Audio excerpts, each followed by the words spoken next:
Alright, so this is a topic I was originally going to do for Halloween because this usually comes up around Halloween every year, and since I just finished watching the remake of the Rocky Horror Picture Show, or tribute, or whatever you want to call it, I figured I might as well go back to this. So, like, every year I hear, like, this argument over whether or not the Rocky Horror Picture Show is homophobic and or transphobic.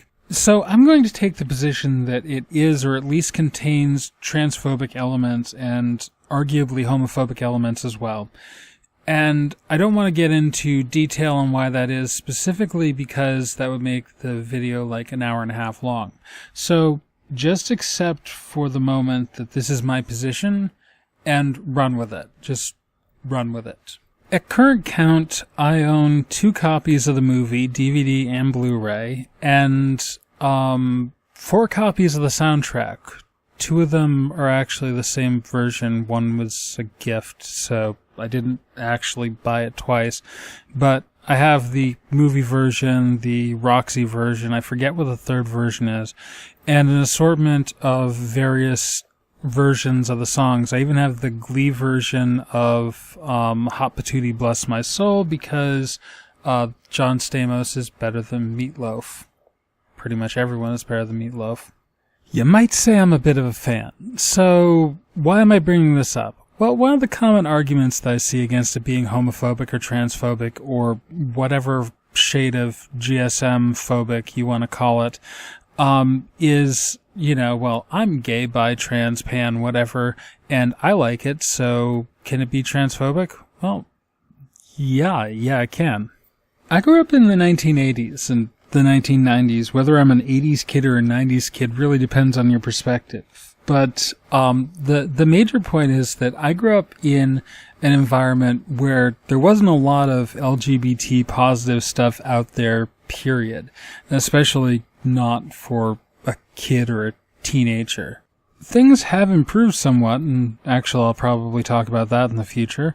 But the fact is that I grew up at a time where it was almost necessary to, if you wanted to enjoy any sort of media, to enjoy media that had homophobic, transphobic, sexist elements to it. And 70s media is worse, somehow. So there isn't a lot of positive media coverage at all.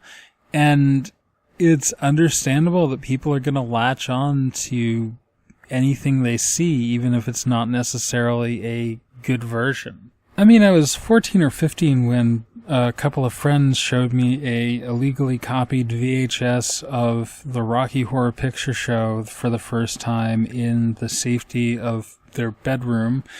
And, you know, on the one hand, it was kind of horrifying to be that age and already identify that the Frankenfurter stereotypes are exactly what people see in trans women. But on the other hand, it was still the most subversive thing I had seen at 14 or 15 years old, and remained that way for quite a while, in fact. It didn't hurt that it had a kick-ass soundtrack, too. I may have a thing for music. I mean, I can say fuck you, Joss Whedon, until the cows come home, but I still love Once More with Feeling. But the reality is that even if you were born this exact second and started growing up now, you would be growing up in a homophobic and transphobic world, and that seeps into the media. It seeps into a lot of media that even LGBT individuals enjoy because we can't really get away from it. And speaking of, like a Seth MacFarlane joke, I don't really have any ending to this, so I'm just going to say thanks for listening, and Amaranth out.